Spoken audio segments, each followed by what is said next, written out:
Open your minds, wordsmiths. We're talking about the word perceive. It's one of those E before I words, some of the hardest to spell in English. Perceive is a verb. This verb means to notice something. You might also know it from its noun form, perception. Perception. It's a non-specific way of saying that your senses are picking something up. You can perceive sights, smells, tastes, sounds, feelings. Perception, perceiving, covers all of that. So this comes from Latin, all of it does.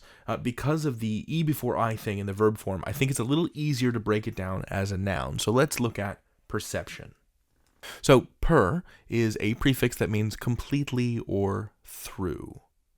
The sept part comes from capere, which you might also see as capt, C-A-P-T. It means to grasp, to grab.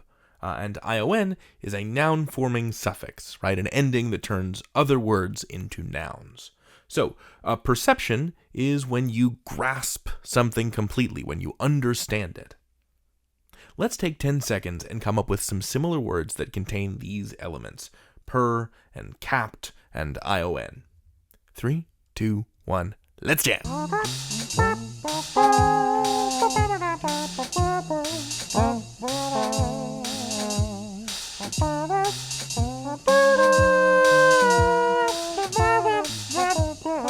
Okay, here's some I came up with. Pervasive, an adjective meaning everywhere. Per means through, and vadere means to go. Compare the word invade, right? To go in. So something that's pervasive has completely gone through a community. Pervasive influence, pervasive illness, pervasive trends.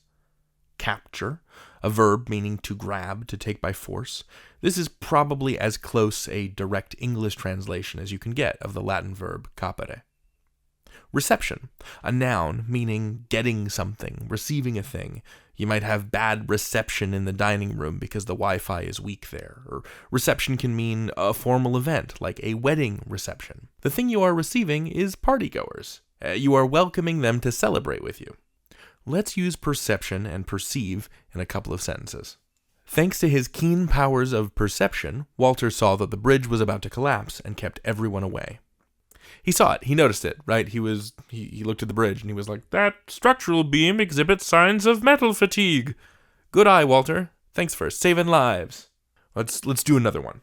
Using her psychic powers, Jade perceived Vivek before he entered the room, right? She's sensing him with, in this case, her psychic powers. And, of course, another term for psychic powers is extrasensory perception. What we used to call the sixth sense. That's right. I'm putting more content in the outro. Try to stop me. Oh, right. I forgot. I cannot be stopped.